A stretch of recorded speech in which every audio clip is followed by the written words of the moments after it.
بسم اللہ الرحمن الرحیم، السلام علیکم ورحمۃ اللہ وبرکاتہ۔ آج کل آپ دیکھ رہے ہوں گے کہ ایک چیز کا بہت زیادہ سوشل میڈیا پر ذکر ہوتا ہے، کرامات کا اور معجزات کا۔ معجزات کا تو اتنا زیادہ نہیں ہوتا، کرامات کا بہت زیادہ ہوتا ہے۔ ایک طبقہ ایسا ہے کہ جو کرامات بیان کرتے کرتے نہیں تھکتا، اور دوسرا طبقہ ایسا ہے کہ جو ان کا رد کرتے کرتے نہیں تھکتا۔ آئیے اس کو سمجھنے کی ذرا کوشش کرتے ہیں کہ کرامات اور معجزات کیا چیز ہیں، اور یہ ایگزسٹ کرتے ہیں کہ نہیں۔ دیکھیں، کرامات اور معجزات کو آپ اس طرح سمجھیں کہ کوئی ایسا واقعہ کہ جو عقل کے خلاف ہو یا اسباب کے خلاف ہو۔ مثلا ہمیں یہ نظر آ رہا ہو کہ دنیاوی اسباب سے یہ واقعہ ہونا ممکن نہیں ہے، اور عقل بھی اس واقعے کو نہیں مانتی یا اس عمل کو نہیں مانتی، تو اس کو یا ہم معجزہ کہیں گے یا ہم کرامت کہیں گے۔ اگر وہ کسی نبی سے ہوتا ہے تو اس کو معجزہ کہا جاتا ہے، اور اگر کسی غیر نبی سے ہوتا ہے تو اس کو کرامت کہی جاتی ہے۔ آیا یہ دونوں تصورات صحیح ہیں، حقائق ہیں اس میں کہ نہیں ہے، یا ایسے عمل ہوتے ہیں کہ نہیں ہوتے؟ آئیے دیکھ لیتے ہیں۔ ایک بات کو اچھی طرح سمجھ لیں کہ یہ دونوں حقیقت ہیں۔ ہم اس کی حقیقت کو، معجزے کی یا کرامت کی حقیقت کو رد نہیں کر سکتے۔ کیسے رد نہیں کر سکتے؟ ہم قرآن میں دیکھتے ہیں۔ قرآن میں آپ نے دیکھا ہے کہ بہت سارے معجزات انبیاء کے بیان کیے گئے ہیں۔ مثال کے طور پر حضرت عیسیٰ علیہ السلام کی ولادت، یہ ایک حضرت عیسیٰ علیہ السلام کا معجزہ تھا کہ وہ بغیر باپ کے پیدا ہوئے۔ اس کے بعد ہم دیکھتے ہیں کہ حضرت ابراہیم علیہ السلام کو جب آگ میں ڈالا گیا تو آگ ان کے لیے ٹھنڈی ہو گئی تھی۔ تو بظاہر آگ ٹھنڈی نہیں ہوتی، آگ گرم ہوتی ہے، لیکن ان کے لیے آگ وہ ٹھنڈی ہو گئی۔ تو یہ حضرت ابراہیم علیہ السلام کا معجزہ تھا۔ پھر آگے آتے ہیں ہم حضرت موسیٰ علیہ السلام کی طرف۔ تو موسیٰ علیہ السلام جب اپنی قوم کو لے کے دریا کراس کرنے لگے تو دریا نے ان کے لیے رستہ بنا دیا۔ عقل اس چیز کو نہیں مانتی کہ دریا کا پانی ایک سائڈ پہ رک گیا اور دوسری سائڈ پہ رک گیا اور بیچ میں سے رستہ بن گیا ہو، یا دنیاوی اسباب اس چیز کو نہیں مانتے، لیکن یہ واقعہ ہوا ہے اور یہ قرآن میں ذکر ہے۔ پھر اس کے بعد ہم آگے چلتے ہیں۔ حضرت موسیٰ علیہ السلام کی لاٹھی کا عصا بننا، ہمیں یہاں پہ ممکن نظر نہیں آتا کہ کسی لاٹھی کو زمین پر یا فرش پر ڈال دیا جائے اور وہ عصا بنے، لیکن ایسا ہوا تھا، اور اللہ کے کہنے سے، اللہ کے کرنے سے ایسا ہوا تھا، وہ لاٹھی ان کی اسدا بن گئی تھی۔ پھر آگے چلتے ہیں کہ آپ کو حضرت عیسیٰ علیہ السلام کا وہ معجزہ بھی یاد ہے کہ وہ مردہ انسانوں کو زندہ کر دیتے تھے اللہ کے حکم سے۔ یہ حضرت عیسیٰ علیہ السلام کا معجزہ تھا۔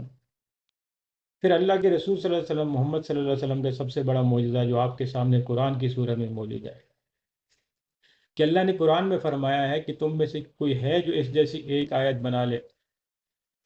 تو یہاں سیدھا سب موقف ہے، سیدھی بات ہے کہ اس جیسا کوئی ایک آیت بھی انسان نہیں بنا سکتا۔ تو یہ اللہ کے رسول صلی اللہ علیہ وسلم کا معجزہ ہے کہ اللہ نے آپ پر قرآن نازل کیا۔ اب ہم دوسری طرف آ جاتے ہیں جناب، کرامت کی طرف، کہ غیر نبی سے بھی اس قسم کے واقعات ہوئے ہیں۔ بالکل ہوئے ہیں، قرآن ہی فرماتا ہے حضرت مریم علیہ السلام کے بارے میں، کہ حضرت مریم علیہ السلام کے بطن سے حضرت عیسیٰ علیہ السلام بغیر باپ کے پیدا ہوئے۔ اب بظاہر تو یہ ممکن نہیں ہے، دنیاوی حقائق اس چیز کو تسلیم نہیں کرتے کہ کوئی بچہ پیدا ہو جائے بغیر باپ کے، لیکن ایسا ہوا، اور حضرت عیسیٰ علیہ السلام پیدا ہوئے بغیر باپ کے۔ اس کے بعد آگے چلتے ہیں تھوڑا سا۔ حضرت سلمان علیہ السلام کی محفل میں جو ایک شخص بیٹھا ہوا تھا، جہاں ذکر کیا گیا حضرت سلمان علیہ السلام کی طرف سے کہ کوئی ایسا شخص ہے کہ جو ملکہ بلقیس کے تخت یہاں پر پہنچا دے اس کے آنے سے پہلے۔ تو ایک شخص نے کہا کہ میں پہنچا سکتا ہوں پلک جھپکنے سے پہلے۔ اب یہ قرآن کا واقعہ ہے، قرآن میں بیان کیا گیا ہے کہ اس شخص نے وہ تخت وہاں پر پہنچا دیا۔ اب دیکھیں، دنیاوی حساب سے دیکھیں تو یہ سارے عمل جو ہیں یہ قابل فہم نہیں ہے، عقل ان چیزوں کو نہیں مانتی، لیکن یہ سارے عمل ہوا۔ اب ایک چیز کو اچھی طرح سمجھ لیں یہاں پر، کہ ایسے واقعات جو انبیاء کے ذریعے ہوئے وہ تو قطعی ہے، ان کے اوپر کسی قسم کا شک کرنا ہی ایمان کا حصہ نہیں ہے، آپ کے ایمان سے خارج ہونے کا خطرہ ہے اس کے اوپر۔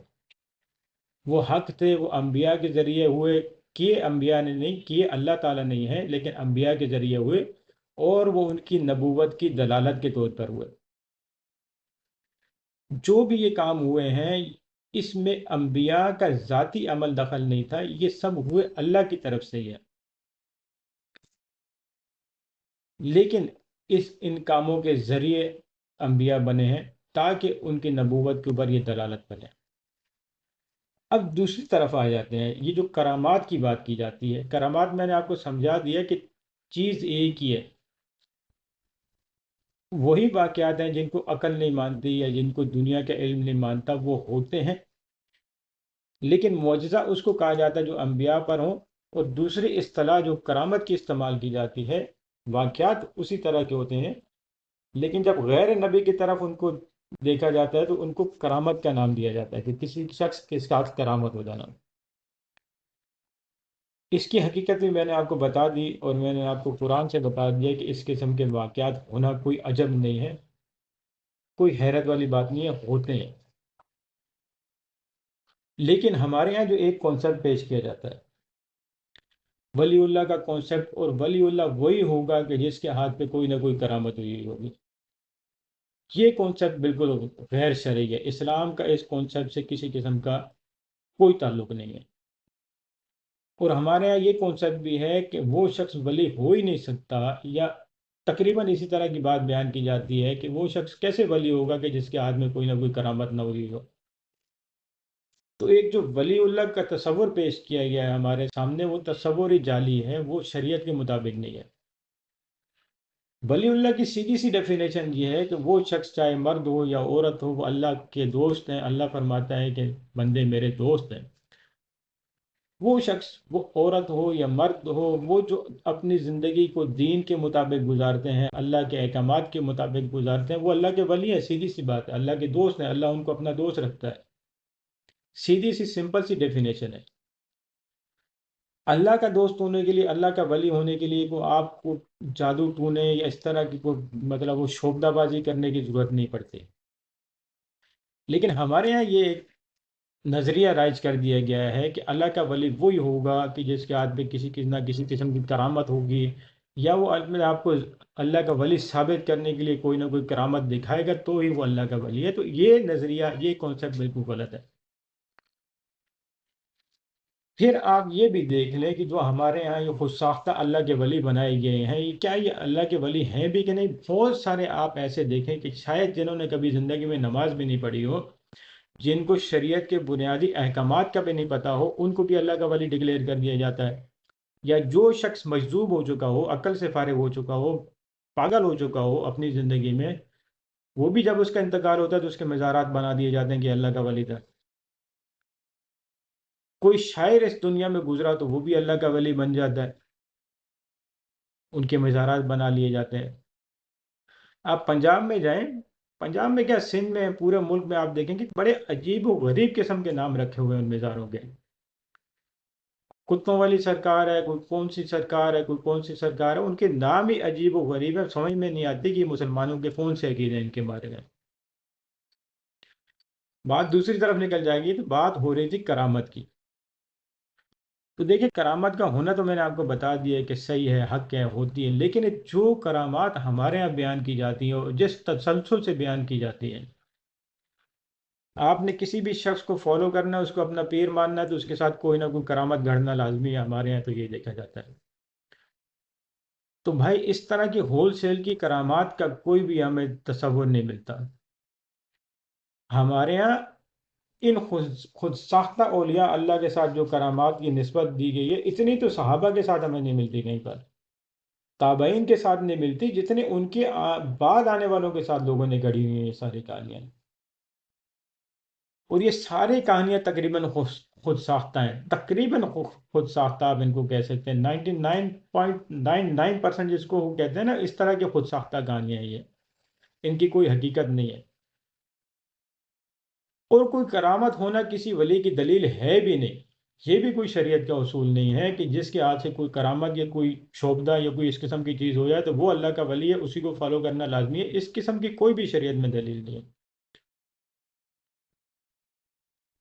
اس لیے یہ جتنی بھی کرامات بیان کی جاتی ہیں، بعض تو ایسی ایسی قسم کی کرامات بیان کی جاتی ہیں کہ مذکر خیز قسم کی لگتی ہیں، وہ عجیب سے تصور قائم ہوتا ہے پھر ان لوگوں کے بارے میں ہمارے ذہن میں۔ تو اس لیے بھائی یہ جو اس طرح کی کرامات بیان کی جاتی ہیں ہول سیل کے حساب سے، ان کا شریعت سے کوئی بھی تعلق نہیں ہے۔ بچنا چاہیے ان چیزوں سے، اور ان کو معیار حق یا دین کا معیار نہیں بنانا چاہیے۔ لیکن یہ بھی نہیں ہونا چاہیے کہ دوسرا طبقہ بالکل ہی ایکسٹریم پر چلا جائے اور ان کا بالکل انکار کر دے۔ اب یہ کہہ سکتے ہیں کہ یہ ساری جو باتیں بیان کی جا رہی ہیں یہ مصدقہ نہیں ہیں، ان میں شبہات ہیں، بے شک شبہات ہیں، مصدقہ نہیں ہے، ان کے اوپر بات کی جا سکتی ہے یا ان کو رد کیا جا سکتا ہے، لیکن حقیقت کا انکار نہیں کیا جا سکتا۔ اس لیے بیان کرنے والوں سے بھی گزارش ہے کہ بھائی اس قسم کی من گھڑت کرامات مت بیان کیا کریں، کیونکہ اس سے بھی معاشرے میں ایک اختلاف پیدا ہوتا ہے، اور ایک لوگ یہی سمجھتے ہیں کہ یہ کہانیاں ہیں، مطلب وہ مذہب کو جو ہے نا، اسلام کو کہانی سمجھنے لگ جاتے ہیں کہ یہ بابا یہ کر رہا ہے، بابا ہوا میں اڑ رہا ہے، بابا یہ کر رہا ہے، تو کیا اسلام یہی رہ گیا ہے؟ اور دوسری طرف جو اشخاص ہیں جو اس کا رد کرتے ہیں، یہ تو دوسری طرف والے حضرات سے بھی گزارش ہے جو بالکل اس کا رد کرنے بیٹھ جاتے ہیں کہ آپ اس کا رد نہیں کر سکتے، کیونکہ شریعت میں، قرآن میں اس کے ثبوت موجود ہیں۔ ان کا رد کرنا بھی آپ کے ایمان کے لیے خطرے کا باعث ہو سکتا ہے، اور ان کو بڑھا چڑھا کر پیش کرنا بھی آپ کے لیے ایمان کے لیے خطرے کا باعث ہو سکتا ہے۔ یہ ایک چھوٹی سی تشریح تھی جو میں آپ کے سامنے پیش کرنا چاہ رہا تھا۔ امید ہے کہ آپ کو یہ بات سمجھ میں آئی ہوگی۔ ویڈیو اینڈ کرنے سے پہلے آپ سے دوبارہ گزارش ہے کہ آپ چینل کو سبسکرائب کریں، لائک اور شیئر کر دیا کریں، اور اگر آپ اس کو فیس بک پر دیکھ رہے ہیں تو چینل کو فالو کر دیں۔